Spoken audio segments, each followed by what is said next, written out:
Hello and welcome everyone. So, if you can hear me, would you mind saying hello in the chat box? I'm Joan, by the way. I'm Joan from Ashcroft Medical English. So, say hi if you can hear me.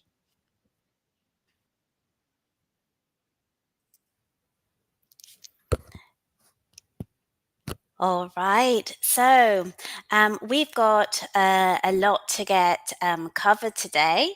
But what we can do while we're waiting for others to join us is get to know each other a little bit. Okay. So if you don't mind, would you let me know where you're joining me from and what your occupation is? So, where are you joining me from? Which country? And what is your occupation? It would also be lovely to know if any of you have tests coming up soon or whether it's in a little while. While that's happening, I'm just going to just give you a little bit of information about what will be happening in today's session. Okay. Um, oh, I can see lots of hellos. Okay. So, hello, Amir. Hello, Achama. Hello, Mohammed, Mina, Miras. Hello, everyone. Okay. Hi, Mercy. Nice to see you. Okay. So, thank you all for joining me. Oh, I can see that we have you joining from all over the world, from the UK, Afghanistan, many places. So, what are your occupations? Could you tell me your occupations, please? Nurse, doctor, vet. what occupation is your occupation? Answers in the comments if you don't mind, because that really helps me understand how I can best help you, and it's just really interesting to know who I'm talking to today. So we've got a combination of nurses. So I can see that um, medical specialist. Oh, I wonder what kind of medical specialist. Okay, nurse, anesthetician. Okay, sorry, anesthetician, anesthesiologist, or anesthetist. Okay, awesome. Registered mental nurse. Okay, from all over the world with all different occupations, mainly doctors and nurses today. Lovely. So lovely to have you all here. We've got a short session today. We've got 30 minutes to cover quite a lot. So I guess we should get started and get on with today's session. I want to share a lot of information with you today. Okay. So, we're going to be looking at listening part C of the test because this does cause some candidates a little bit of stress, and I want to make sure that where possible, your stress is reduced along the journey. Now, part of the problem can be getting lost and a bit confused as you try and get through the audio. So, the aim of today's session is to go through signposting language that the speaker will use that you can start to identify so that you can keep track of where the conversation is going.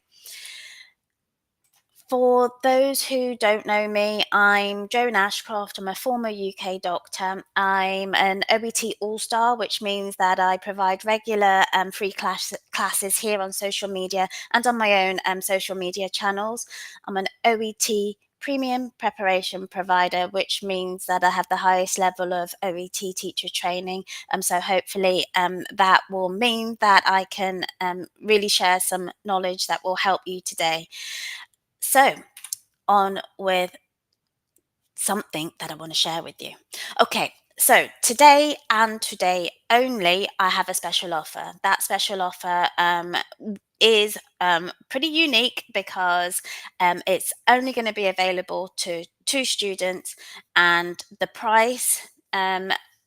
that I'm going to be offering for this special offer is the lowest it will ever be. Okay, so don't miss out on that. You'll get the details at the end of the session. So, in today's class, we're going to be covering first the format for listening part C. We're going to specifically look at what signposting language is and help make sure that's clear for you for anyone who's not familiar with that yet. And then we're going to look at how the speaker's signposting language really can help you keep track of the conversation and, of course, be able to give the right answer. This session will be interactive, okay? So I'll be asking questions as we go, and you will get the opportunity to do a little bit of listening along the way. So hopefully you'll enjoy that. We're first going to look at the test format for those who are a bit newer to the test and maybe would like a little bit of insights there. So, the basic format of the test is that in listening part C, you'll be listening to two long audios. Now, each of these audios will be approximately 5 minutes long, and you'll have 6 questions to answer. So, a total of 12 questions for listening part C. Now, before each of the two audios, you will have time to read the questions. So you'll have 90 seconds to read. And the options that you'll choose from are multiple choice questions. So it's a 3 option MCQ. Now, the audio is really clearly structured in terms of the flow of information follows the order of the questions. So that is good news when you're trying to keep track of things. There is something that you need to be aware of, though, and this is just a little tip. Watch out for synonyms, watch out for paraphrasing. The words that you hear in the audio will not be the exact same words that you're going to see in the questions and options. Okay? So, answers in the comment section, if you don't mind, in the live chat. Could you tell me what you personally find is really challenging in listening part C? I hear my students share different concerns about listening part C and different challenges. What are your challenges? Please put your answers in the comments for me.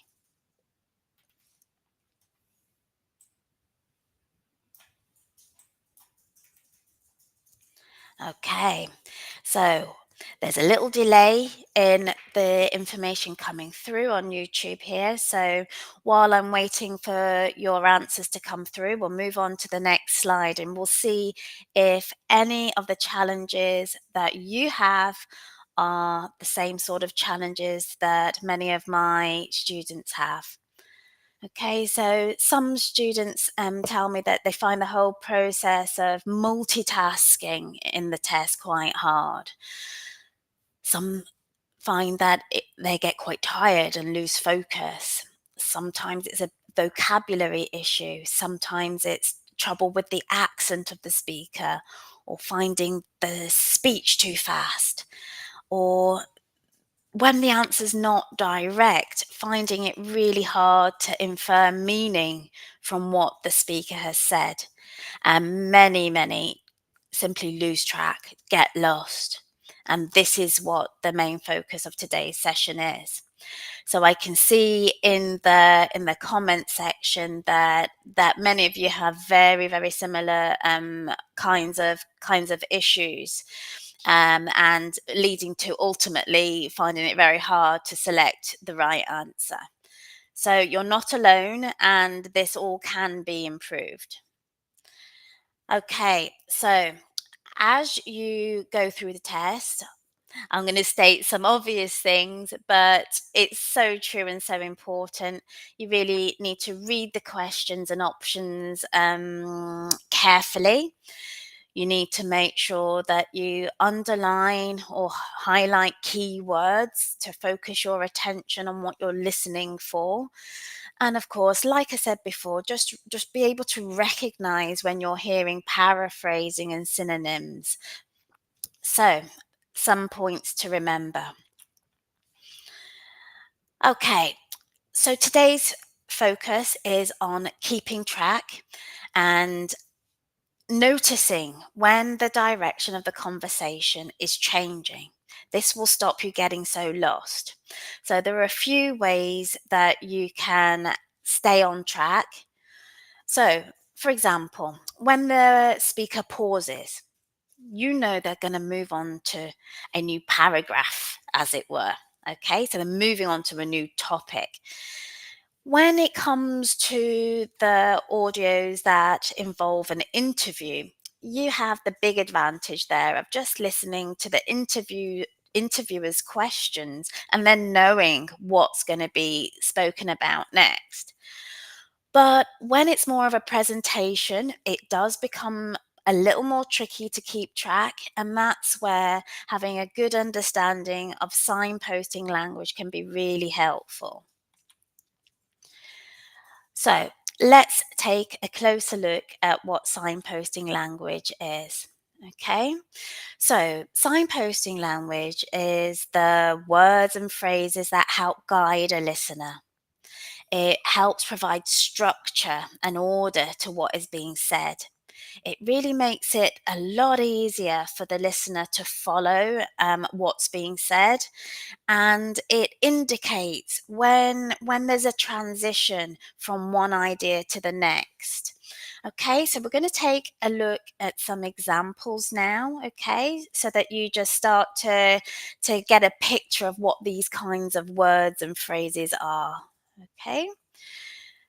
So you can see that there are a lot of examples here of the way signposting language can be used. Okay, so it might be used to introduce a new topic, to move from one to the next, order information, compare and contrast, to add extra information, to give an example, to emphasize what's being stated, to show cause and effect, and it can be used to summarize.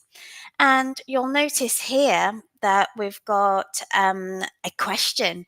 So, rhetorical questions are the type of questions that can also be used as signposting. So, watch out for those. Okay, so we're going to now move on to look at a specific sample test. It's actually sample test 1, listening part C, extract 2, which you can find on the official OET website. So after class, if you want to have a look at the full test on your own, that's where you should be heading. Okay, so this is a small extract from what has been said in this particular listening test. Okay, so the speaker is Anna Matthews, and she's kind of giving a bit of a presentation.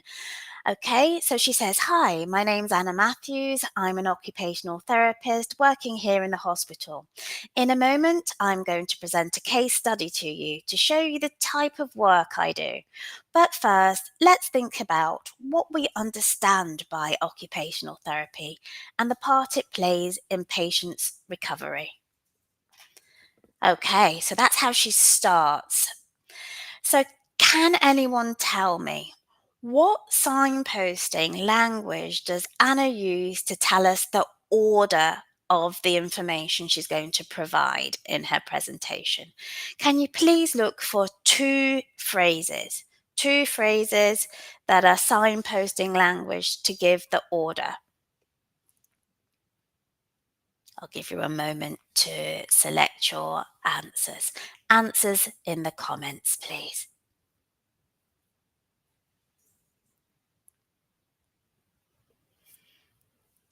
Okay, so let's see how you did.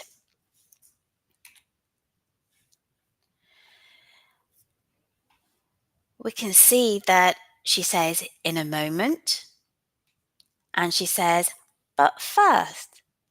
And I can see in the answers that you're giving me in the comments here that you're getting the idea here. So great work. Okay, so having identified these bits of language, this will now help us understand what we will hear her say first. So, what will it be? Is she going to talk about the case study first, or is she going to explain what occupational therapy is first? What do you think? A or B? Answers in the comments, please.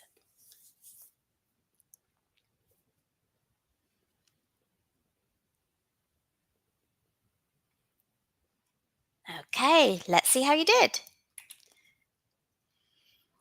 Okay, so we can see that we have but first, let's. So this is the first thing that's going to be done. And she's going to say let's think about what we understand by occupational therapy. So she's going to give an explanation of occupational therapy. Okay, so well done to those who got that. Great work. And don't worry if you didn't get it, it'll get easier. Okay, so moving on. Here we're going to see more of what Anna says. Okay. She says, in simple terms, therapists like me help patients of all ages to participate in the things they want or need to do through the therapeutic use of a range of recognized activities. For example, this could be helping patients who are recovering from illness or injury to regain skills and get back to work. Or it could be supporting older adults who are going through physical and cognitive changes. What I always have to keep in mind, however, is what the individual wants to achieve. I always say that a doctor's first question is, what's the matter with you? Whereas my first question is, what matters to you? Okay, so I've highlighted here some of the signposting language that she uses. Some of it is used to contrast, some to summarize, some to illustrate. What do you think? What do you think? So, number one, is she contrasting, summarizing, or illustrating? Number two, three, and four. What are your thoughts? Answers in the comments, please.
Oh, I've just realised. Thank you for letting me know. I've just realised that there's been no sound there for a little while I was in the background. I do apologise. Okay, thank you for letting me know. Okay, so this exercise, I shall repeat, this exercise here that you might want to go back to after today's live session, because you'll be able to go back to this recording. You will be able to try having a look at the signposting language that you will hear in the audio and try and match it to the questions, okay? So you'll hear signposting language as the audio is playing. That signposting language will help you tell you which question you're on. So the idea here, you can try and match these, okay? Now, I'll let you maybe come back to this as a little exercise on your own later, just for the sake of time, okay? But give that a go because it will surely be worth it. So I'm not going to give you the answers right now, but when you're on your own, you can have a look at that, okay? So let's go on to putting some listening into practice. I want to make sure you get a little bit of time to practice along with me today. Okay, so here are some steps to take. When you see the question, read the questions and options, highlight the key words in them. Of course, listen super carefully, listen out for keywords and that signposting language, which will stop you getting lost. Of course, remember things will be paraphrased, synonyms will be used. And then what you need to do is go and think, okay, which is the best fit answer? And of course, eliminate anything that you think is immediately wrong. Let's give it a go. Okay, so this is what you would have, for example, in your exam paper. This is an example of one of the questions. You would want to highlight the keywords here. It might look something like this when you're done, to draw your attention to the important points, both in the questions and the options. So let's have a listen together and see if you can choose the right answer. Now, I'm going to play the audio now, and please do let me know if there's no sound, okay? Hopefully there will be sound. Okay, so let's give it a go. Are you all ready with pen and paper or something, ready to take note of your answer? Alternatively, you can just be ready to type in A, B, or C directly in the comments. Okay, let's go. I'm going to press play now. Now onto my case study. It involves a patient called Ted, a 60-year-old man whose motorbike was in collision with a car. Luckily, the accident happened at moderate speed, but he still suffered compound fractures in both legs, in one arm, and several broken ribs. When I first met him, after 2 weeks in hospital, he was physically and emotionally broken. After all, not only was his mobility in question, but much more importantly, so was his style. Doctors had told him that he might never be able to squeeze into his motorbike leathers again. So he'd given up. Imagine how he must have felt.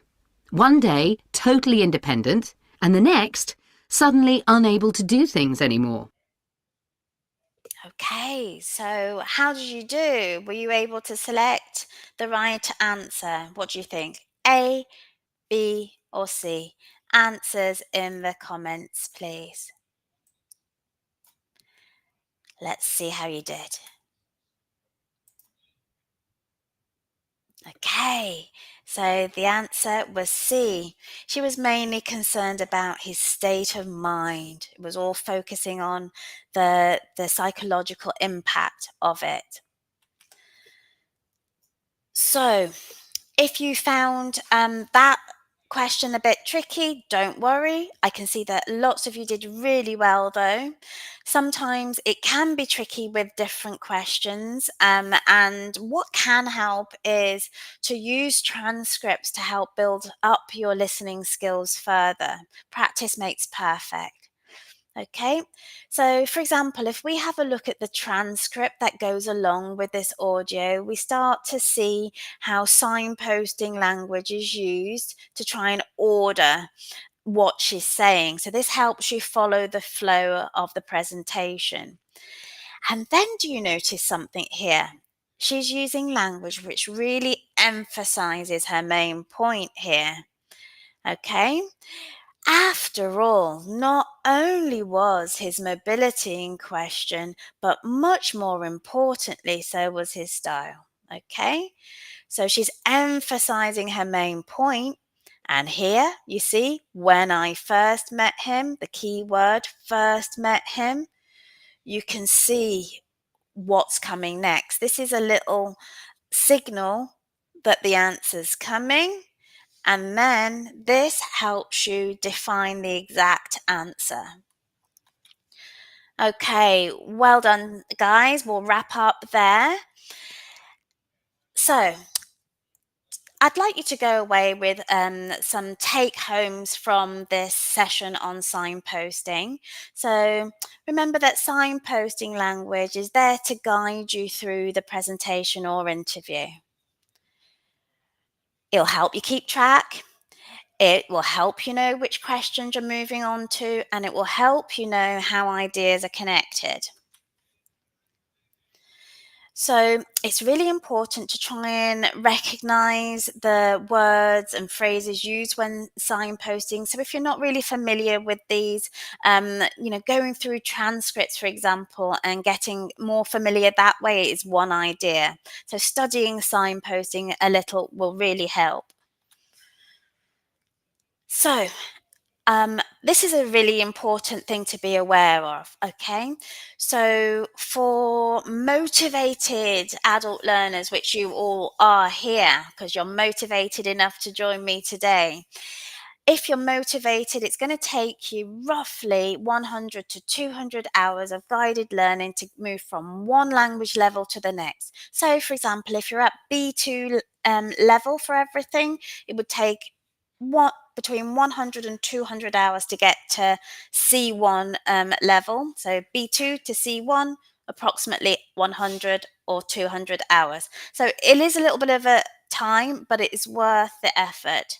Okay, and now this information is official information, and it's well known and well established as just what's standard for motivated adult learners. So there's work to do, but there's guidance along the way, and I would strongly recommend that if you do not have an OET teacher at the moment to help you, that you do get one. I'd be delighted to help if you would like me to help you.